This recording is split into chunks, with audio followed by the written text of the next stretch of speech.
اللہ اگر چاہے، اس لیے کہ سرکار غریب نواز کو بھی یہ چیلنج کیا گیا تھا۔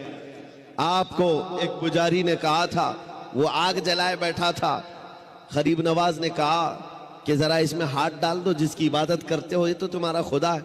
اس نے کہا اس میں ہاتھ کیسے ڈالیں گے، یہ تو جلائے گی۔ کہا جس کی عبادت کرتے ہو وہ خود تم کو جلائے گی۔ کتنے سالوں سے عبادت کر رہے ہو؟ کہا میرے باپ دادا سب اسی کی عبادت کرتے آئے، ہم اس آگ کو بجھنے نہیں دیتے۔ کہا پھر ہاتھ ڈالو۔ اس پجاری نے کہا کیسی بیوقوفی کی باتیں ہیں، آگ کا کام ہے جلانا، یہ منطق کے ساتھ ہمارے ساتھ کھیل نہ کرو، ہمیں گمراہ نہ کرو، کیا تم ڈال سکتے ہو؟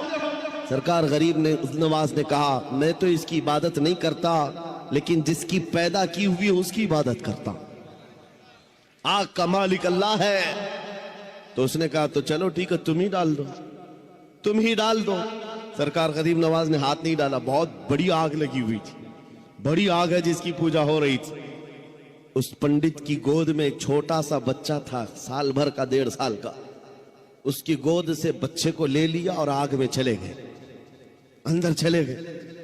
اب یہ چیخ پکار کرنے لگا کہ یہ درویش آیا، خود بھی جل گیا، میرے بچے کو بھی لے گیا، اور اتنا ہلہ کیا کہ اندر سے وہ نظر نہیں آ رہے تھے۔ لوگ جمع ہونے لگ گئے، آس پاس کے سب جمع ہو گئے، اور سب کو یہ حیرت تھی کہ یہ جل کر راکھ ہو جائے، آگ کو بجھائیں گے تب یہ ملیں گے۔ کافی دیر ہو گئی، مجمع جب اکٹھا ہوا، کئی پجاری آئے، سرکار غریب نواز اپنا دامن جھاڑتے ہوئے آگ سے باہر تشریف لا رہے ہیں۔ بچہ بھی گود میں موجود ہے، صحیح سلامت ہے۔ اس نے چھین کر کے اپنے بچے کو لیا، جگہ جگہ پکڑ کر دیکھا، پیشانی بھی ٹھنڈی ہے، کپڑے بھی ٹھنڈے ہیں، کوئی گرمی کا اثر نہیں ہے۔ میرے عزیز و غریب نواز تو اللہ کے ولی ہیں، انہیں آگ نہیں جلائی۔ بات تو سمجھ میں آتی، بچہ پجاری کا تھا، یہ کیوں نہیں جلا؟ مفسرین کہتے ہیں، تاریخ دان کہتے ہیں، دیکھنا یہ ہے ہاتھ میں کس کے تھا بچہ۔